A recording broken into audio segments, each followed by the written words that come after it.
Hello everyone, आज हम लोग पढ़ेंगे राइबोसोम्स के बारे में।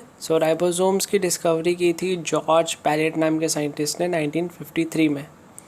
राइबोसोम्स को हम लोग बोलते हैं राइबो न्यूक्लियोप्रोटीन, क्योंकि जो ये कंपोजिशन होता है वो होता है आरएनए और प्रोटीन का। आरएनए होता है राइबोसोमल आरएनए और प्रोटीन का, तो इसके कॉम्बिनेशन को हम लोग बोलते हैं राइबो न्यूक्लियोप्रोटीन।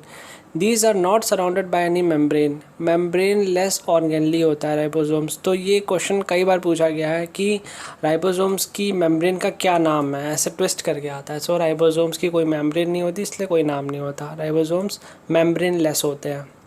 अब इसका स्ट्रक्चर डिटेल में देखते हैं। It is compose of 2 units.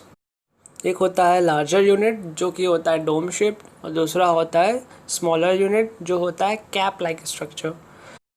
Smaller और लार्जर यूनिट दोनों एक ही साथ होते हैं और स्मॉलर यूनिट लार्जर यूनिट के ऊपर फिक्स होता है। ठीक है, नेक्स्ट पॉइंट है 2 ribosomal subunits remain united with each other due to specific concentration of magnesium ion, और कंसंट्रेशन जो है वो 0.001 मोलर।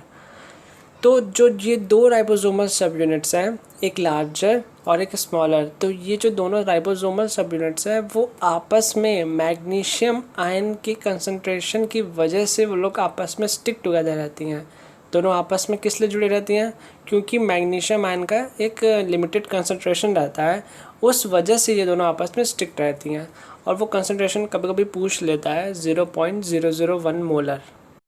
अब ये मैग्नीशियम आयन कैसे दोनों को स्टिक टुगेदर रखता है?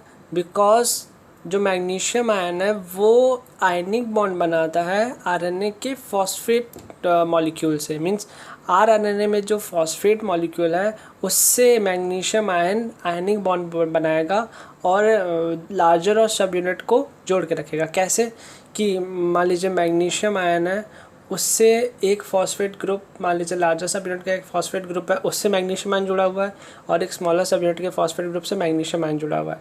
तो ये मैग्नीशियम आयन दोनों को होल्ड करके एक साथ रखता है, जिसकी वजह से दोनों एक साथ स्टिक्ड रहते हैं। Now the concentration of magnesium ion reduces below a critical level सब यूनिट गेट सेपरेटेड। जैसे कि अभी हमने बताया कि मैग्नीशियम आयन का एक मिनिमम लेवल होना चाहिए 0.001 मोलर। अगर कंसंट्रेशन इसके नीचे चला जाता है तो मैग्नीशियम आयन दोनों से सेपरेट हो जाएगा, जिसकी वजह से दोनों आपस में सेपरेट हो जाएंगे। लार्जर और स्मॉलर सब यूनिट आपस में सेपरेट हो जाएंगे अगर मैग्नीशियम आयन का कंसंट्रेशन लो होता है तो। But by raising the concentration of magnesium ion in the matrix the 2 ribosomes become associated with each other and is known as a dimer. जैसे कि मैंने बताया कि मैग्नीशियम आयन का कंसंट्रेशन अगर कम हो जाता है तो दोनों आपस में स्ट्रिक्ट नहीं रहेंगे, दोनों अलग अलग सेपरेट हो जाएंगे। लेकिन अगर हम लोग फिर से कंसंट्रेशन बढ़ा दें, फिर से 0.001 मोलर ले आएँ, तो वो लोग फिर से आपस में स्टिक्ट हो जाएंगे मैग्नीशियम आयन के थ्रू। मैग्नीशियम आयन दोनों को फिर से होल्ड कर लेगा, और जो स्ट्रक्चर होता है उसको हम लोग बोलते हैं dimer. Means larger subunit और उसके ऊपर स्मॉलर सब यूनिट, तो ये जो स्ट्रक्चर होता है उसको हम लोग बोलते हैं dimer. Now during protein synthesis, many ribosomes form a chain and a common messenger RNA and form the polyribosome या polysome या ergasome। ये क्वेश्चन काफ़ी इंपॉर्टेंट है और काफ़ी बार पूछा भी गया है कि पॉलीराइबोसोम्स या पॉलीसोम्स क्या होते हैं। तो होता क्या है कि जब प्रोटीन सिंथेसिस होती है, मतलब जब प्रोटीन का फॉर्मेशन होता है, तो कई सारे राइबोसोम्स मैसेंजर आरएनए। अब मैसेंजर आरएनए क्या होता है? वो डीएनए का पार्ट है, वो उस वाले चैप्टर में पढ़ेंगे। तो ये जो मैसेंजर आरएनए है उसके ऊपर अलग अलग राइबोसोम्स आते हैं और फिर वो अमीनो एसिड्स को लेके प्रोटीन सिंथेसिस करते हैं। तो जो ढेर सारे राइबोसोम्स एक साथ आ जाते हैं, एक साथ चेन में आ जाते हैं, तो जो राइबोसोम की चेन बनती है उसको हम लोग बोलते हैं पॉलीसोम या पॉलीराइबोसोम या एर्गासोम। ये काफ़ी अच्छा पॉइंट है, तो इसको याद करके रखना है। नाउ अब देखते हैं टाइप्स ऑफ राइबोसोम्स। तो 2 टाइप्स के राइबोसोम्स होते हैं, पहला 70S और दूसरा 80S। एस जो है उसको हम लोग बोलते हैं Svedberg unit which represents the segmentation coefficient which indirectly measures the density and size of a ribosome.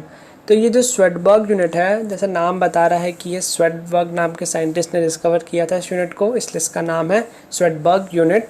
Svedberg unit ये बताता है कि वो जो राइबोसोम है उसकी डेंसिटी क्या है, साइज़ क्या है, जब हम लोग उसको डेंसिटी के अकॉर्डिंग जब सेपरेट करना चाहेंगे तो दोनों कैसे कैसे सेपरेट होंगे, तो इसकी इन्फॉर्मेशन ये S कंटेन करता है। तो 70S और 80S जो डिफ्रेंशिएट करता है वो ये जो S लगा हुआ है वही डिफ्रेंशिएट करता है।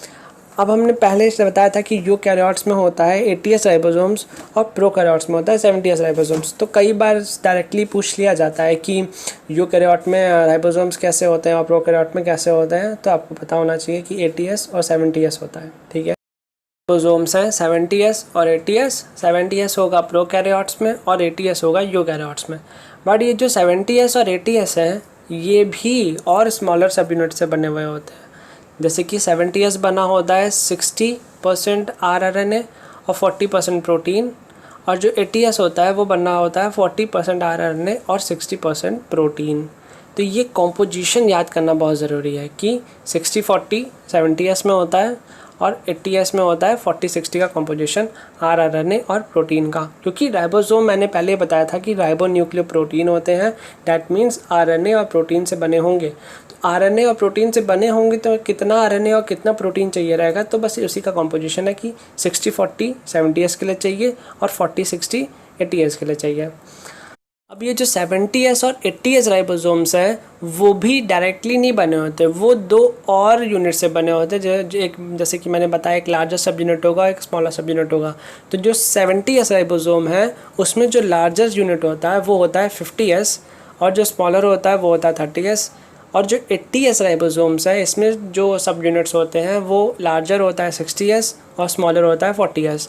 तो ये जानना बहुत ही ज़रूरी है और बहुत ही इंपॉर्टेंट है। कई बार क्वेश्चन डायरेक्टली यहाँ से आता है कि 70S कौन कौन के सब यूनिट से बना हुआ है, तो वो 50S लार्जर और 30S स्मॉलर से बना है।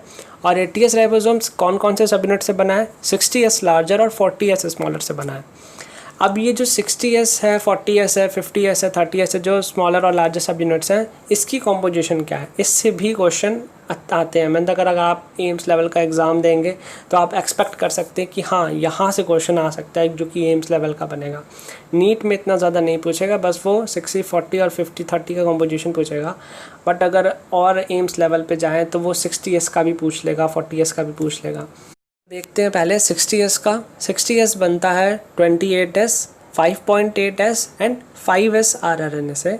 40S बनता है 18S rRNA से। 50S बनता है 23S एंड 5S rRNA से और 30S बनता है 16S rRNA से। अब ये सब जो है इसमें समझाने लायक तो कुछ नहीं होता, ये डेटा है, आपको डेटा जैसे कि तैसा सिर्फ और सिर्फ याद कर लेना है। अब कुछ एक्स्ट्रा में नॉलेज पॉइंट देखे हैं, यहाँ से भी क्वेश्चन बना हुआ है और ये छोटे छोटे पॉइंट्स हैं जो कि जानने ज़रूरी हैं राइबोसोम्स के बारे में। So ribosomes are the smallest cell organelles. सबसे स्मॉलेस्ट सेल ऑर्गेनली अगर मान लीजिए क्वेश्चन ने पूछा तो ऑप्शन जाएगा राइबोसोम्स को। Ribosomes are also called as organelle within an organelle and protein factory of a cell. अभी थोड़ी देर पहले मैंने बताया पॉलीराइबोसोम्स के कंसेप्ट में कि प्रोटीन सिंथेसिस के समय ढेर सारे राइबोसोम्स एक चेन में आ जाते हैं जिसको हम लोग बोलते हैं पॉलीराइबोसोम्स या पॉलीसोम्स।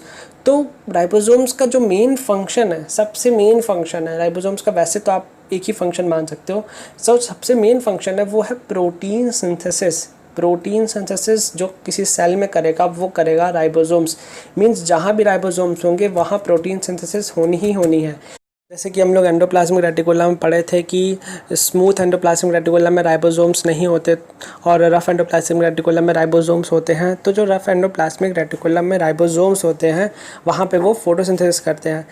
थोड़ा सा आगे जाके पढ़ेंगे हम लोग न्यूक्लियोलस के बारे में।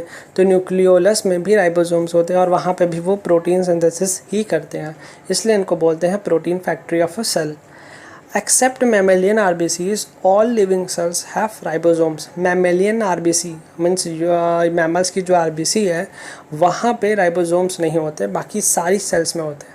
अब RBCs में राइबोसोम्स क्यों नहीं होते वो हम लोग ब्लड सर्कुलेशन में देखेंगे, वहाँ का पार्ट है। अभी फ़िलहाल आप ये जान लीजिए कि मैमेलियन RBC में राइबोसोम्स नहीं होते, इसके अलावा हर जगह होते हैं। Mitochondria and chloroplast of eukaryotic cells have primitive type of 70S ribosomes. इसी के पहले मैंने पढ़ाया था काफ़ी अच्छे से माइटोकॉन्ड्रिया और क्लोरोप्लास्ट, और उसमें बताया था कि जो उसमें राइबोसोम्स होते हैं वो होते हैं 70S राइबोसोम्स। इसीलिए हम लोग माइटोकॉन्ड्रिया और क्लोरोप्लास्ट को हम लोग एंडोसिम्बियोटिक ओरिजिन मानते हैं, मतलब कि प्रोकैरियोटिक ओरिजिन मानते हैं माइटोकॉन्ड्रिया और क्लोरोप्लास्ट को, because of the presence of 70s ribosomes. क्योंकि 70s राइबोसोम्स अभी मैंने बताया कि वो प्रोकैरियोट्स में पाए जाते हैं, प्रोकैरियोट्स का कैरेक्टर है।